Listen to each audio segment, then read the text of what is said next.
Welcome everyone, and thank you so much for joining us today here at the National Arts Club at Home Programming.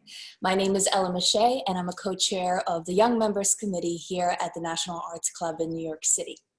For those of you who are not familiar with the National Arts Club, we're a 501c3 nonprofit based in New York City with a mission to foster, stimulate, and promote public interest in the arts to educate the American people in the fine arts. Annually, the club offers around 150 free programs to the public, including exhibitions, theatrical and musical performances, lectures, and readings. For more information, of course, about the National Arts Club, you can go to nationalartsclub.org.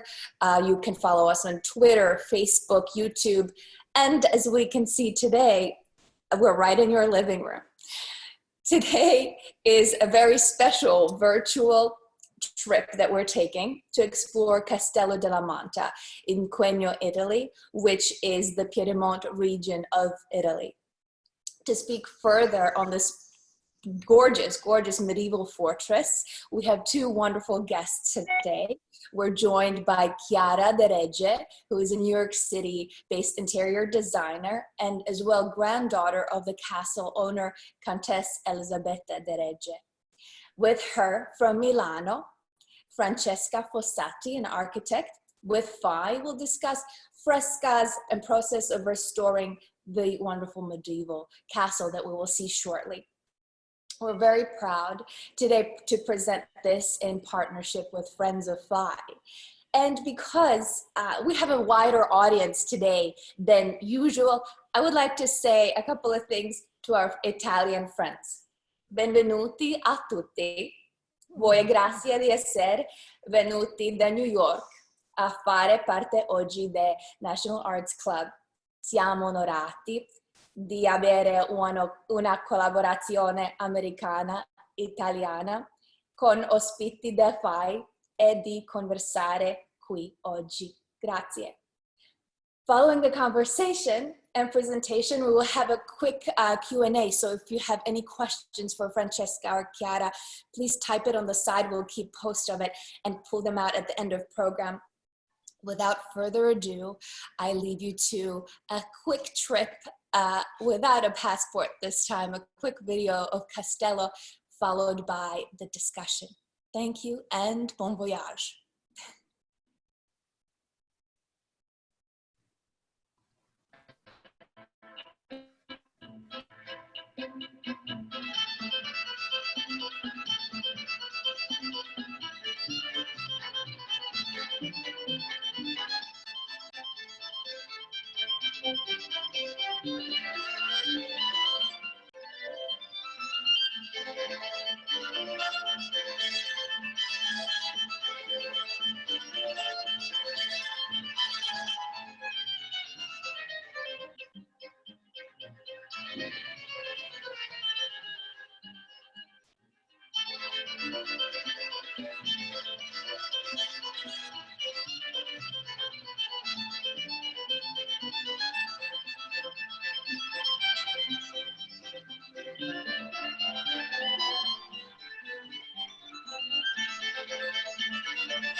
Shall I maybe talk a little bit quickly about, okay. Hi everyone, I'm Chiara De Regge, and I'm speaking on behalf of two places. One, Castello della Manta, which is my ancestral home, but also for Friends of Fi, which is an extraordinary nonprofit, and the fundraising goes towards Fi, which is essentially the national trust in Italy and the preservation and restoration of properties throughout Italy.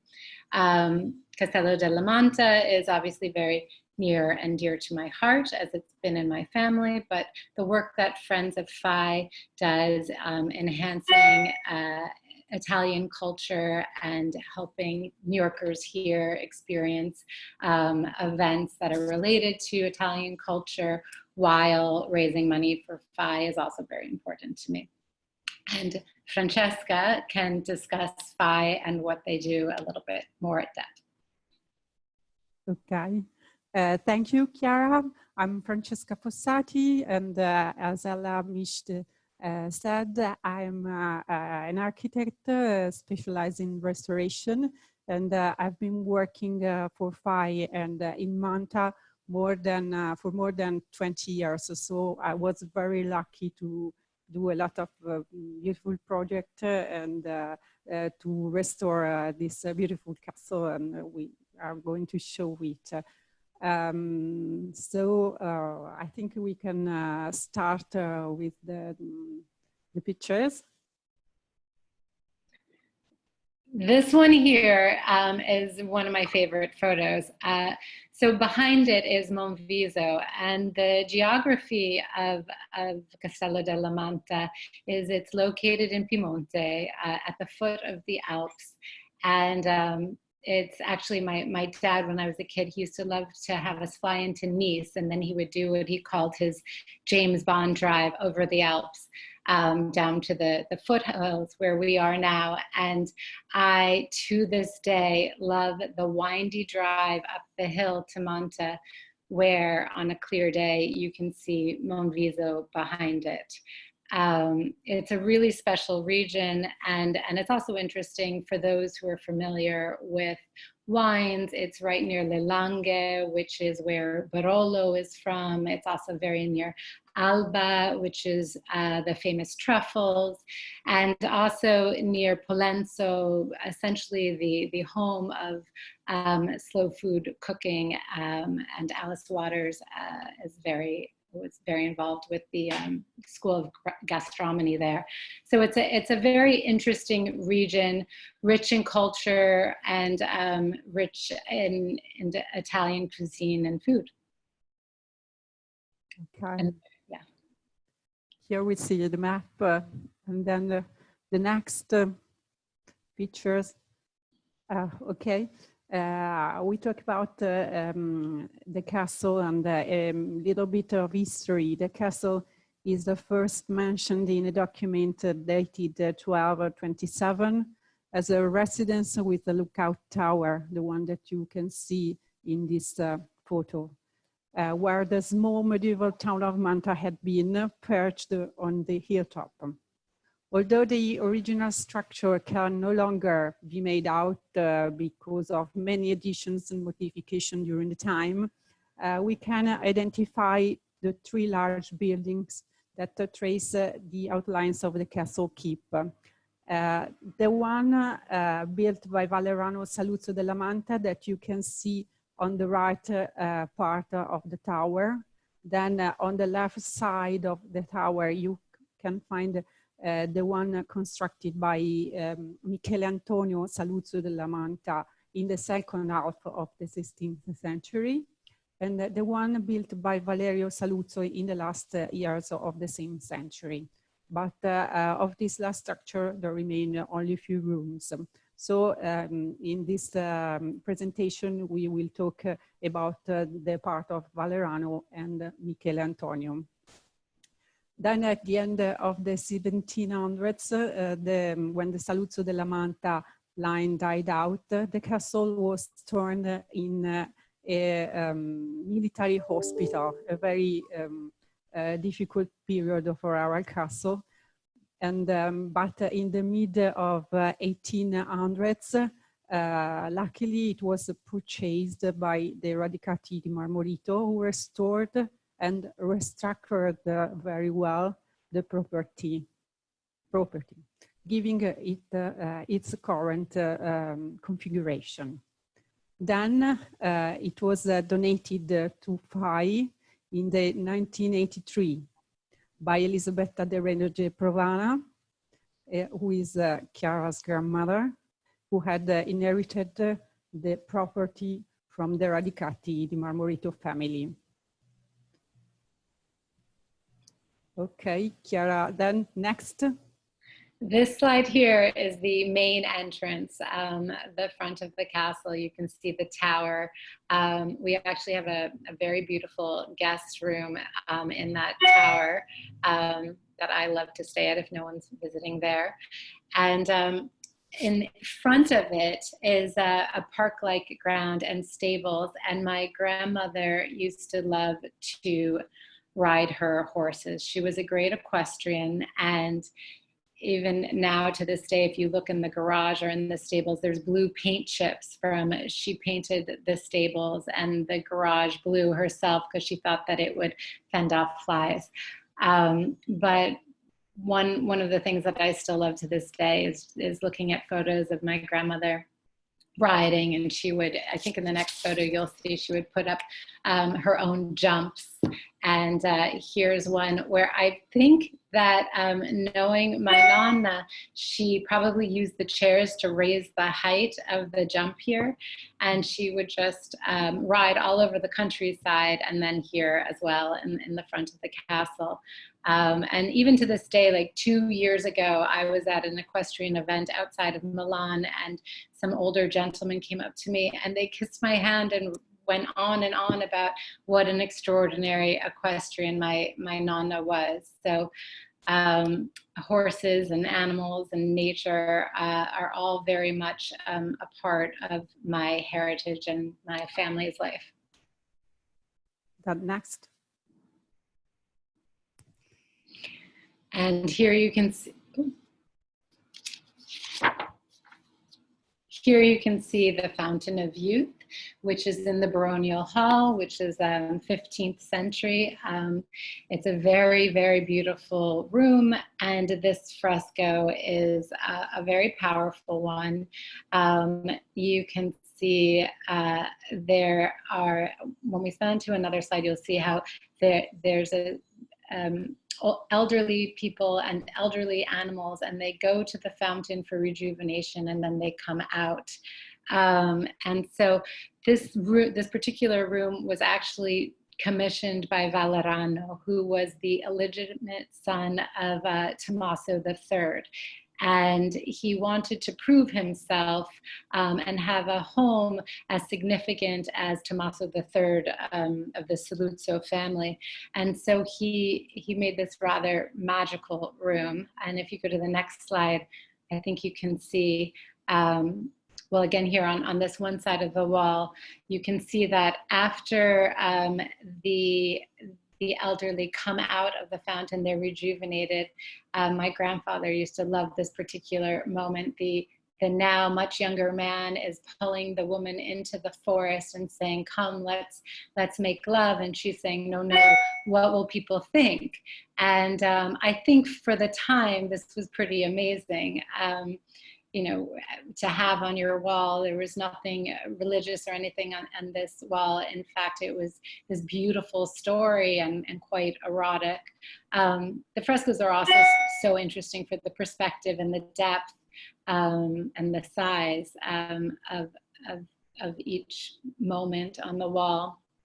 I will say, though, that during World War II, my grandmother used to tell me that there were nuns. There was an entire convent in this one room staying here, and the Mother Superior requested that everything be covered with long, big tarps, because she found it so inappropriate that we see such erotic artwork, especially, I guess, for the times. But I think this room is pretty magical.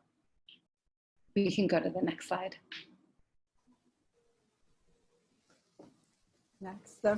Here we are in the baronial hall, a room that was originally part of the 14th century structure, the most ancient part of the castle, and was renovated and frescoed by Valeriano in the second decade of the 1400s.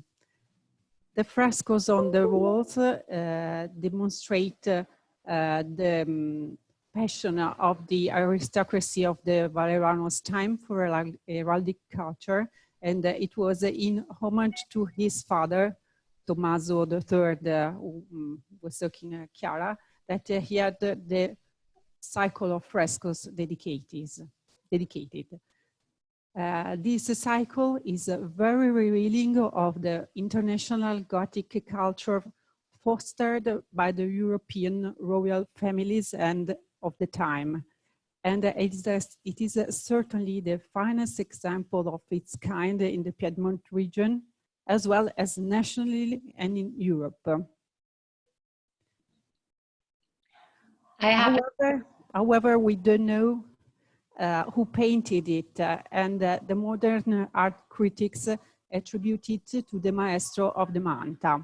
The work was painted no later than 1420s, also as suggested by the cut of the clothing and the hairstyles of the characters depicted, reflecting Parisian fashions of the time. Next, so in the next picture, we can see the heroes and the heroine.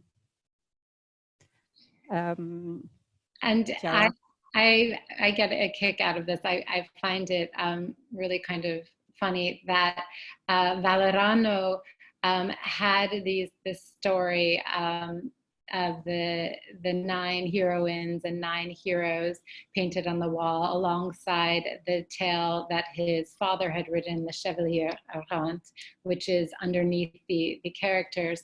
But what is funny is that each hero here, for the men it's divided into 3 pagans, 3 Jews, 3 Christians, and then for the women it's Amazonian, all these wonderful historic women.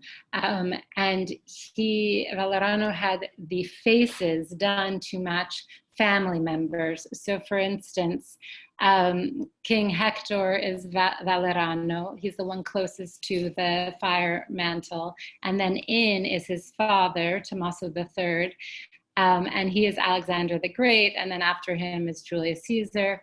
And then directly opposite this wall is a fresco of actually my ancestor, Clemenza Pravana, who matched with Pravana, with Valerano, and they're in matching robes. But I find it funny that these great historical figures are matching his family members. Next. We can go to the next slide. Next slide. Here, there was, and here is Teuta and Clemenza Pravana. Okay.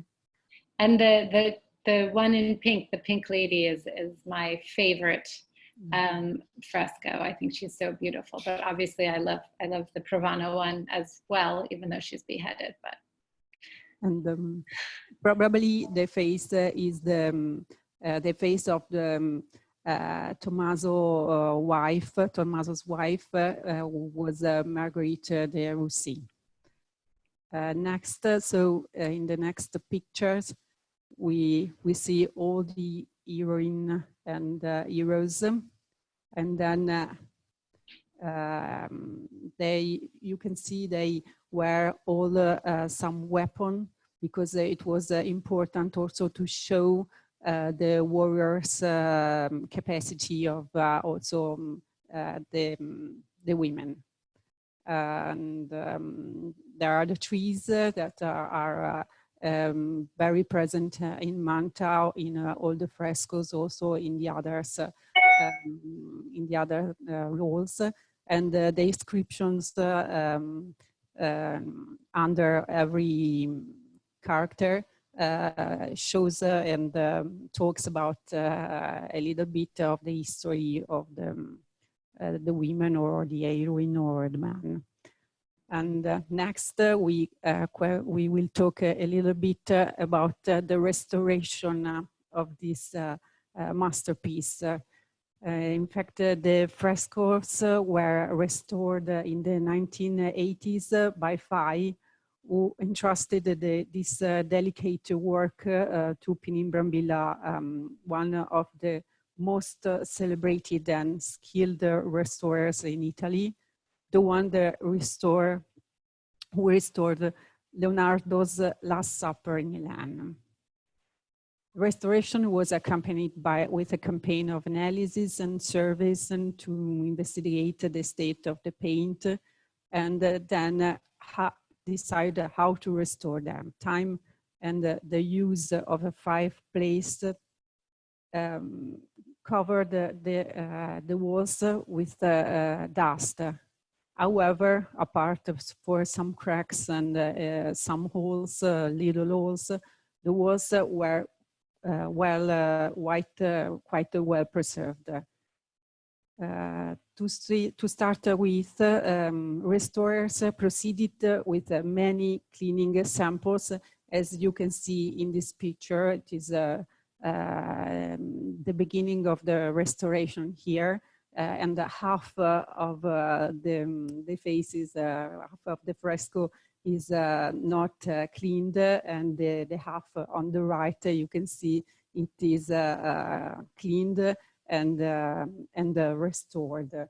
And it is very exciting to see how it was possible to find the colors from the masterpiece from the original and to go back to the 15th century and also to find all the details of the artistic poetry of the Maestro of the Manta. For me, as a child, I would go with my nonna. She would take me up to the baronial hall, and the restorers would be there on scaffolding with small, tiny brushes and just warm water and go like painstakingly, inch by inch, in little tiny motions, cleaning, and just. I was amazed to watch. It was hours and days on end of just little tiny motions of cleaning inch by inch these frescoes. Yes, that was a very important part of the restoration, and then there were many other works to preserve these frescoes. So important, and that it is. Quite a miracle that they arrived to us in such good conditions. Next. Now here we see also another heroine, Sinope, during the restoration. And then after, next. Chiara, do you want to talk about this? Yes, here it's Julius Caesar, and is it Judas Maccabees as well, I think. And here the patchwork is where it has not yet been restored, and all around it is where it has been restored. And you can just see the extraordinary power of restoration. Next. Yeah. We found a great brightness and all the colors. Here we are next to the baronial hall. This is the vestibule. We call vestibule is a large vestibule whose walls were originally adorned with painting depicting a palisade topped by 3 fronts. This decoration unluckily was covered over in the 19th century with a new coat of plaster and the fresco with the word late, that means guide. This word was the motto of the Castello della Manta family and of Valerano. The boiserie, like the furnishing here that you can see, are from the 1800s and clearly reflected the new medieval tastes of the times in the Piedmont region, as in the rest of Europe. The magnificent painted cast-on ceiling, however, remains intact from the original 15th century decor. It is like all the ceiling in the castle. They are original and are quite well preserved. On the right of the window, we found the Virgin nursing 15th century wall painting, and also here the author is still the maestro of the Manta, and the artistic quality of also this Virgin is very, very high, like in the baronial wall. Also, this was restored during the 80s and is quite well preserved. Next. Oh, here we talk about another hall, this from the Valeriano's palace, that it is the tree hall. It was a very, very exciting restoration because we started, we found at the beginning only some parts of the tree, and we were only a little part, and then another little part on another room, because here we had 3 rooms and a ceiling what was made new in the 90s, in the 18th century. So we could find also the top of the tree, and then the restoration was really something very exciting, because we could join all the part of the tree, and we also found other 6 trees on the walls. Next, as we can show here. Next slide. I wish more than anything my nonna was here for this kind of revelation, because she really would have been so moved. It was such an exciting discovery, and certainly not something that my family would have been able to discover on our own. So it's thanks to Phi that there's this amazing room that we didn't even know about. Yes, this is a really poetic, and it is really it was really exciting to do this restoration. And the fact is also that if you look out of these windows, these 2 windows, and there are 3 windows here, you have a wood outside here, so that you have wood, a little wood inside the castle, and a wood outside. It was really poetic. So next. This is my daughter Phoenix a couple of years ago, in front of this suit of armor that I, as a child, loved, because my grandfather had put like a wood face behind it, and then he rigged it with 2 little lights, and he would turn it on, and these beady little lights would stare at me and terrify me but excite me at the same time. So I love now seeing Phoenix just kind of, this is in the public area now, but she enjoys going to visit the night. Okay. Next.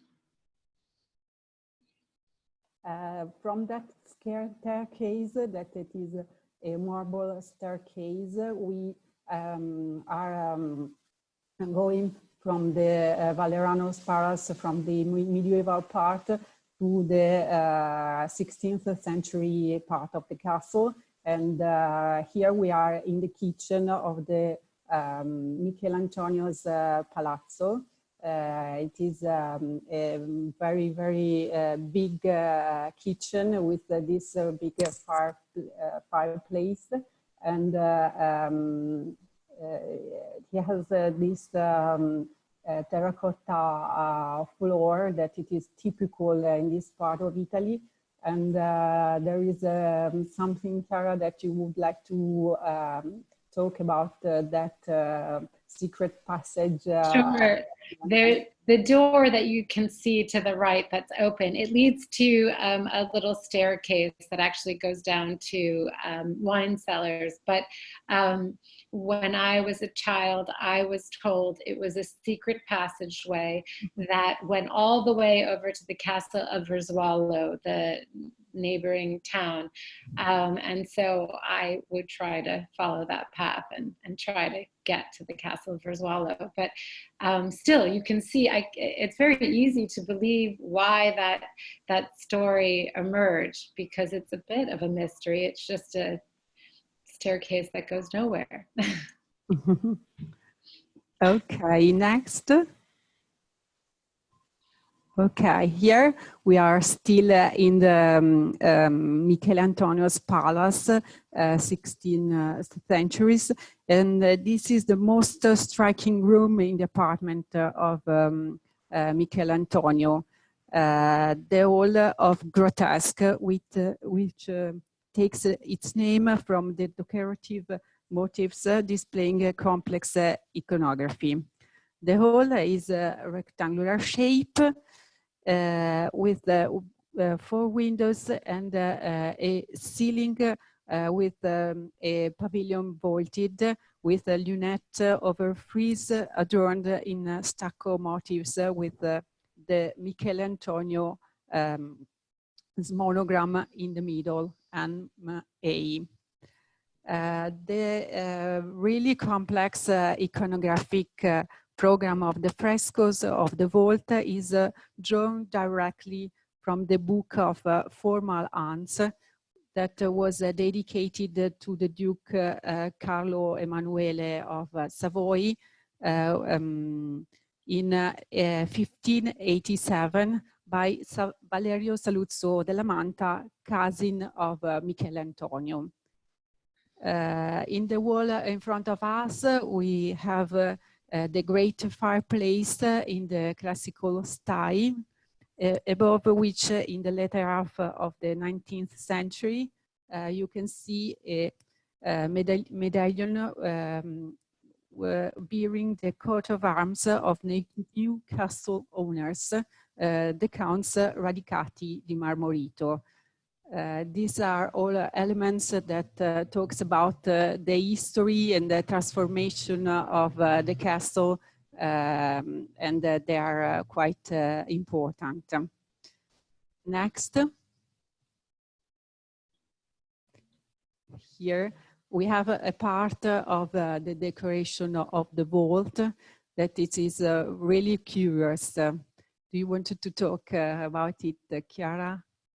Well, I mean, you can talk more about it academically, but it never ceases to amaze me that it should exist at that point in time, having North America, South America, Antarctica on this globe round like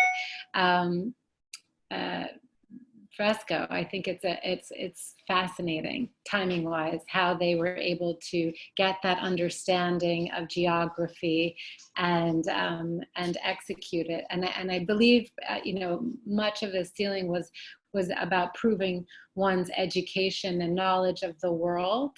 And many of the vignettes are of architecture and of virtues. So I imagine they wanted to show that they were so worldly, they understood that the world is round and that they understood the Americas. And I just think it's so interesting for this time period.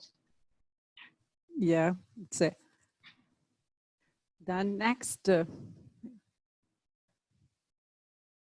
then this is the a moment of the restoration of the floor, the pavement. All the floors in the Michele Antonio's palace are made with a technique that it is like fresco. The material is coccio pesto that is colored and decorated like fake marble, and it is a geometrical decoration with the trompe-l'oeil effect with marble, very colored marble. You can see here how it was full of dust and a bit of dirt from the centuries, and with a very, very delicate work, we could find out the colors and all the decoration in the many rooms of this palace. The one that is completely finished is the next slide, where we can see the gallery. This is, sorry. Yeah, okay. Chiara. No, do you want to talk a little bit about it, and then I'll chime in? The gallery is next to the grotesque hall, and it is like a passage, like a big corridor that leads to the Michelantonio's room. It is from the same period, 16th century, the late 16th century. It is very important with this well-decorated vault in the Mannerist style, with many vignettes and some trompe-l'oeil effects. Also, you can see the floor. It is this very unusual, rarely beautiful floor, well restored last year. Next, we can see, or if you wanted to talk. Sure. Well, one thing I love so much, I mean, it's a beautiful room, but I would come here with my nonna too, and she loved Greek and Roman mythology. And the vignettes here are different myths, my favorite being Medusa. And so I would sneak out and go down to kind of examine the depictions of the different myths. But the other exciting part of this is I grew up without the windows on the right that face the courtyard. And in another slide, you'll see how vastly different this room is without those windows. So it was a very exciting thing when Phi decided to open those windows back up. And further, the furniture now was also restored. So when I was a child, everything was left, had been painted black, and it had been painted black by my ancestors who were mourning those who were being sent to the guillotine. And then it had just been left black. So it was it's very heavy, the furniture, and obviously now restored, it's very light and beautiful. Wow, this is wonderful, ladies. As we're approaching about like 8-minute mark, I wanted to pull out some questions, and we can keep going with a presentation from our audience. Question as you can answer as we go through slides. Are you guys open to tourism? How much was Castello destroyed at World War II? And everyone is saying how wonderful and extraordinary the castle is. Yes, it's open to the public. Absolutely. That's the Friends of Phi is and Phi in Italy. That's the point of it. It's public, and Francesca, you can talk more about the hours and days, but it is absolutely open to the public. Yeah, it is open to, yeah, normally opened, and the part is still private. This is a very beautiful thing, that it is also a home and open to the public. And then if you want, we can keep going, go to the next few slides. Again, this was another example of restoration, but with time on the mind, we can continue on to the next slide as well. Yeah, this is okay. Here we have the before and after the opening of the 4 windows. And before you could see also a moment of the restoration in the back slide. On the left, there were the part of the wall that was not restored and was covered with plaster and many hands of paint. And so the restoration began with the remove very accurate of the plaster and the hand of paint. And then they found the fresco from the 16th century that it was a fake architecture, and it was a very good condition, great emotion. The fact is also this, that in Manta we do some restoration were very traditional, and others were great discoveries of new frescoes. And I think we have also many others to restore and to find out. We can go to the next slide. We also, as we're going, we had another question. What was the fresco with showing the world globe, the North and Southern Hemisphere? When was that painted, if you know? Oh yeah, probably that was painted in the second half of the 16th century. We have some documents talking about a commission to this painter from Saluzzo and Savigliano, who is Giovanni Angelo Dolce, who was a very well-known artist in that time. There is a document says that signed by Michele Antonio in 1563. So that is the period, and is for that it is very precautious. We said to see the America and the Antarctic drawn there, and during the restoration, they said that the paint seems to be original. And this room here is Michele Antonio's bedroom chamber. And this I never went into as a child, but my family kept the curtains and the bedding. And just as an interior designer, I love this very typical to the region embroidery. It's really quite beautiful. Here is the... Oh yeah, and the initials of Michele Antonio and his wife Eleonora Doria in the walls, which is so beautiful. We can go to the next.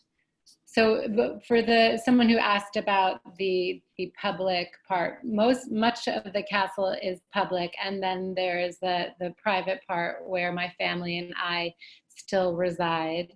And this is the billiard room, where we haven't had a pool table in here, at least, for my lifetime. But it is more of a family living room, and it has been enjoyed for many generations. We can go on to the next slide. That's me in Phoenix, and in front of me is my Nonna was very, very, very, she spent a lot of time with her rose garden, and those are roses from her garden, which is right, the door onto the terrace is right outside of this. You can go on to the next photo. That's Phoenix, again in the same billiard room. I joke that these ancestral portraits are all judging and watching us, but it's a fun room to be in. There's ghost stories, there's all sorts of great history in this room. And then the next slide. My mom with our dogs. We basically have as many dogs as we can possibly have at all times, and with my daughter when she was very little. And again, the next slide. And then here, I love this because it's my Nonna to the left with my father probably about 6 or 7 years old, walking on the terrace. And then this photo, which my brother probably wouldn't love, but it's my brother and Phoenix also on the same terrace. And my brother, is very good at maintaining and taking care of my Nana's roses and her lemons. And we are working hard to maintain our side and have everything that my Nana worked so hard to preserve continue on. And I think that's it. Yeah. That's it. Okay. Excellent. Wow, what a wonderful trip. And, and just for a moment, we get to escape to this gorgeous place. Our audience is just saying how wonderful and amazing it is that you, Chiara, still get to inhabit this place and go there. Are you planning on going there anytime soon, perhaps in the summer? So this breaks my heart. This is going to be the first summer of my life where I will not be going to Manta, unfortunately. Hopefully end of October though, and I've never been there at that time of year, so I'm very excited to do that. It was like a really hard decision, but I don't think it makes sense to go this summer, unfortunately. And also someone is wondering, could you tell us again about the secret room? And do you know any ghost stories? Of course. Well, the secret passageway, I now I have to admit that it probably doesn't exist, but I'm going to let my daughter think for however long she wants to, that there's a secret passageway to the castle of Verzuolo, which is a beautiful castle not so far away. And then the ghost stories, actually in that image of the billiard room, there is a story. I wasn't there for it, but my father has told me and my Nonna had told me that they were all sitting in the room, and there is a ghost called the White Lady, and when she enters, you can feel and smell this insane sense of jasmine, like tons of jasmine. And so she must have entered the room, and we've always had dogs, and a dog went from one corner of the room to the other, chasing at the smell of jasmine that was going through the room, as if they were barking and biting at the ankles. And that's a story that has continued to be told, but there's more like that. But they all seem quite friendly and harmless. I've never heard anything scary. And I do have a side of my family that is completely dismissive of any possibility of ghosts, but it's fun to tell. Yes, indeed. The Arts Club also has many ghost stories, and these beautiful, gorgeous buildings, I think, always come with myths and stories. Yeah. Everyone is saying what wonderful preservation of frescoes has been happening. How do you go about hiring, specific, masons, painters to preserve it so well? Francesca, if you can tell us, a little bit about that. About the preservation of the preservation and is it trade-wise? Is it also in Italy, like, you have painters that are specialized in that, in preserving, and it takes a lot of hard work and time to be so detailed to have it preserved so beautifully? I think just that, do you have your own team of artisans that go from property to property? Is that how it works? Yeah, we have also a team, but every time we do a new contract, they don't always are working for us, but we have specialized artists for every kind of art, of fresco, and we have many, but in Italy, because of the great heritage that we have, we have lots of restorers.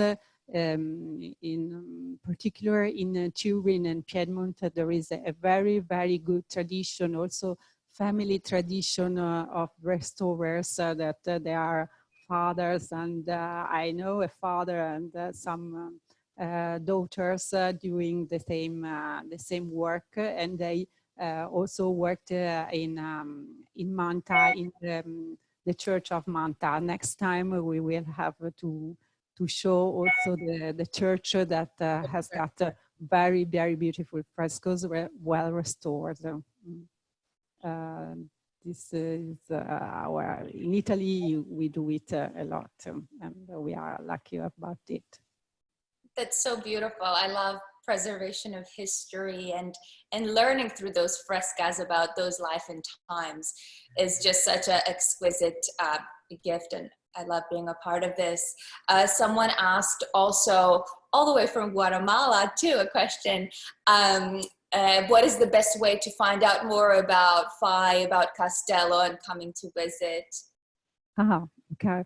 We have a website that is FI, Fondo Ambiente Italiano, and I think it is quite simple to find.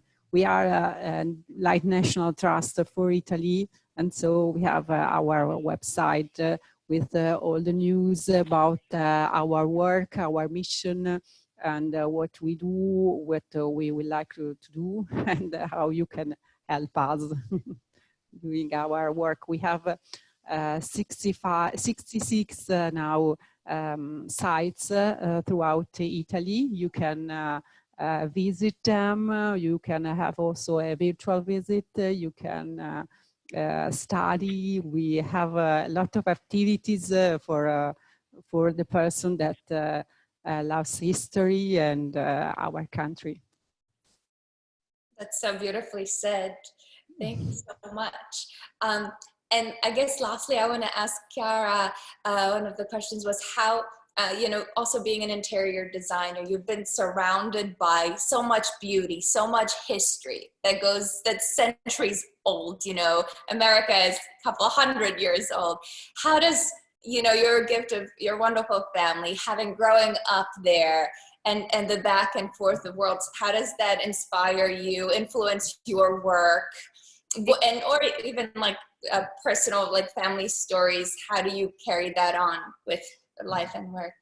It greatly influences me and aesthetically, but as professionally, I think having been exposed to my home and friends and families in Europe with homes also of great beauty and interest, it just informed my sense of space and usage. And I've also always really appreciated the history of like furniture placement and the salone grotesque with the furniture all lined up there. Obviously, when I was very little, it wasn't aligned like that, but I without knowing, I learned a lot about the history of furniture and the history of how furniture was placed, and how we have finally now arrived in this world of really like every room should be livable and comfortable, whereas in the past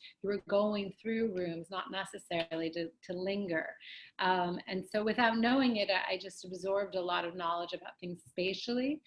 And then I have to say that the colors of Italy and France and Europe and the patina of being in such an old home has really informed my sense of color, and also the way I use fabrics and prints. And I also think that being in the States and traveling back to Europe, I tend to mix old and new quite a bit for myself and for clients. And I think that comes from this, as you said, this new country and this old country, both very much I feel part of.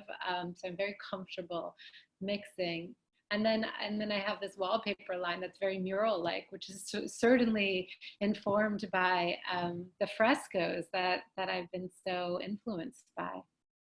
Well, it's definitely I can notice, and from hundreds of comments from our audience, they are just saying it's beautiful and the space is wonderfully restored.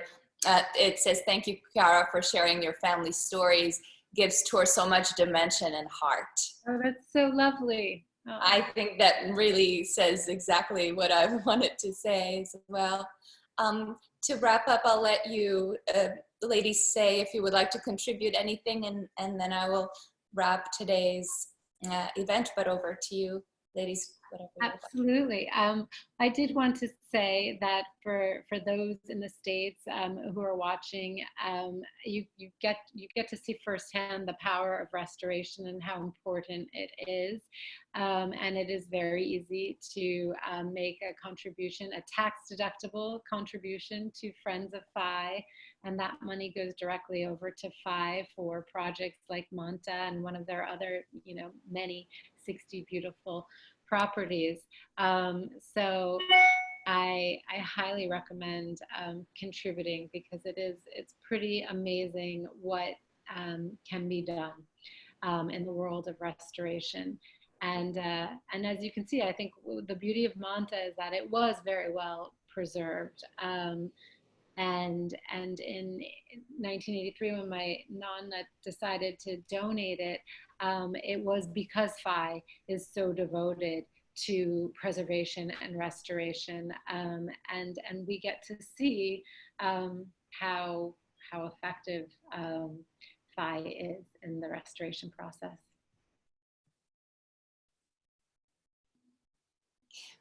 Perfect. Francesca, would you like to add anything? I think you might be on mute. No, I think we have talked about everything important, and I'm very lucky to work for Manta and for Phi, and this is my passion, and I hope that I explained the work quite well, and then otherwise there will be another ones, but I'm very satisfied about it. Okay. Thank you so much. Well, I would like to say on behalf of the National Arts Club and myself, this has been such a joy and pleasure. And thank you so much, both of you. Thank you, Ella, and the National Arts Club. Thank you so much. Thank you. I hope to do another one of these on, whenever we're ready to talk about whatever else, other topic may be around this. Thank you very much. It's really been such a pleasure. Thank you so much. Thank you to our huge audience. I mean, and everyone is just thanking and saying how wonderful the restoration is. The comments are just kind of popping up, and friends from UK, all around the world. Thank you so much, everyone. I will wrap this up for today. Thank you for joining us. Thank you, everyone. I guess all over the world. It's nice to know that we can reach a wider audience on this platform. So thank you so much, and I hope to see you on the next program. Thank you, and have a Ciao. Ciao. Thank you. Ci vediamo.